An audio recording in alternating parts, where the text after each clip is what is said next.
presque 5 heures, j'ai décidé de me lever un peu plus tôt, sachant que je dérange personne. Parce que les autres personnes sont dans l'autre gîte et partent encore plus tôt que moi. Et j'ai un petit déjeuner qui m'attend, comme je me lève tôt, avec du pain, 4 sortes de confitures, du chocolat, du lait froid, comme j'aime, du jus d'orange, un petit morceau de beurre. Voilà, c'est royal. Comme ça, je vais pouvoir prendre mon petit déjeuner et dès que je suis prêt, partir à la fraîcheur, ce qui fera du bien à mes articulations. Voilà, le gîte du pont de Burgène. Ça fait 3/4 d'heure que je marche. J'arrive en vue de Saint-Étienne en Vallée Française. J'ai entendu le clocher sonner 6 heures du matin. Le jour se lève. Je profite du chant des oiseaux. Et surtout, il fait frais. Et dans ce pays, la fraîcheur, faut en profiter le matin. J'arrive presque dans le village, au cœur du village de Saint-Étienne, en Vallée Française, et du gîte du pont de Burgène. J'ai à peu près 1 heure en marchant bien.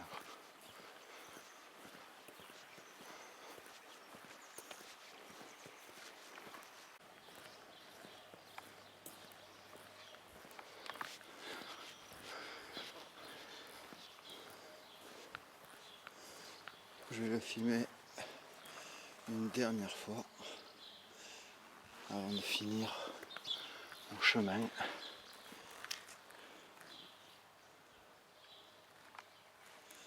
D'où je suis parti.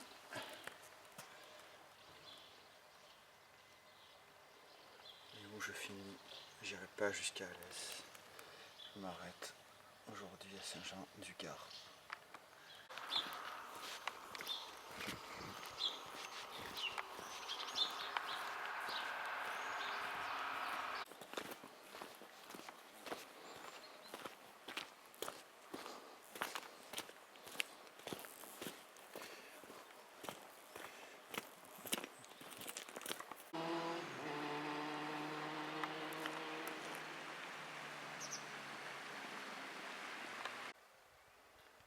Je suis en train de monter vers le col Saint-Pierre depuis Saint-Étienne en Vallée Française. Là, je zoome sur Saint-Étienne, qu'on voit au fond de la vallée. Et plus haut, au fond, l'endroit d'où je viens, ou d'où je venais hier.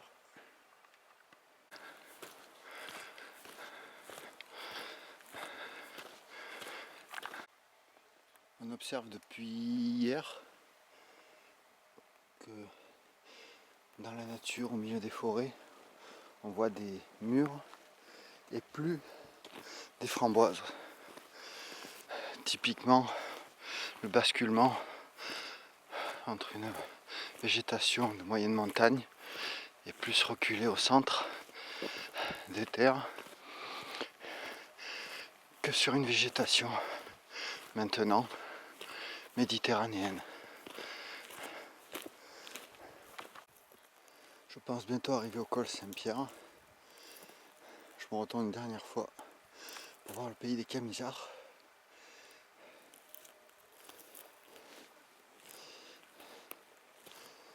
Et là, route vers Saint-Jean-du-Gard. Je pense avoir atteint le col. Et je sais que maintenant, je vais avoir pas mal de portions de route avant de rejoindre Saint-Jean-du-Gard. Voilà, là je suis sur une vieille borne qui date d'une certaine date. Et où on voit vraiment la séparation entre le Gard et la Lozère. Donc là, ça y est, hop, je viens de passer dans le Gard. Je suis au col Saint-Pierre, 637 mètres. Mon dernier col, ça y est.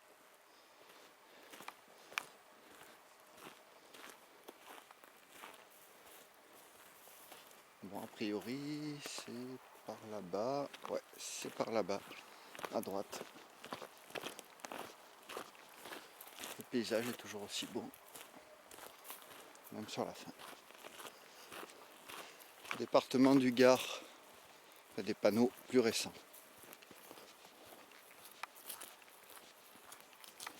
Et c'est parti pour la descente.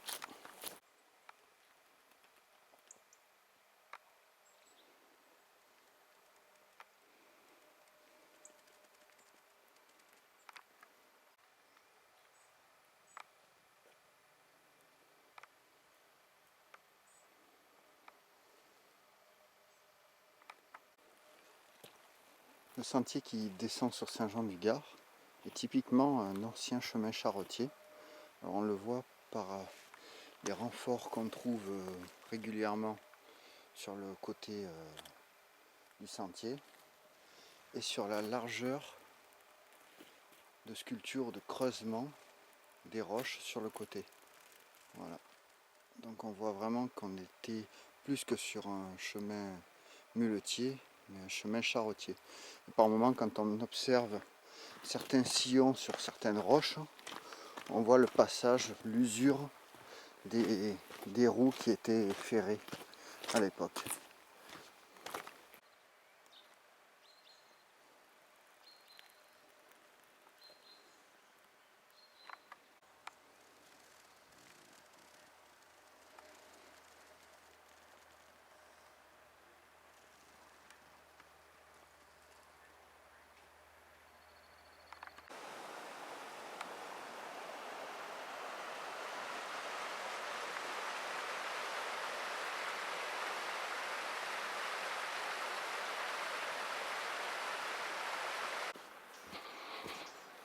Il doit me rester 3 km avant d'arriver à Saint-Jean-du-Gard.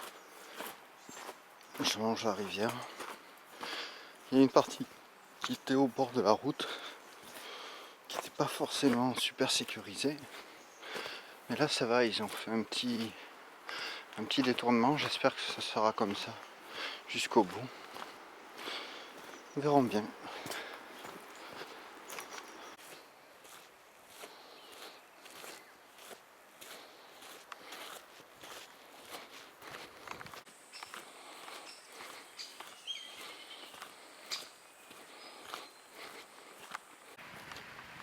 Ça y est, me voici rendu à Saint-Jean-du-Gard.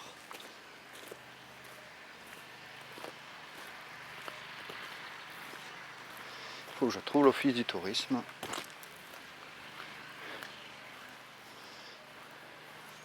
Donc je vais passer ce pont sous lequel je passe et que je vais repasser par-dessus. Voilà. On va aller chercher. Ah tiens. La cache est toujours là.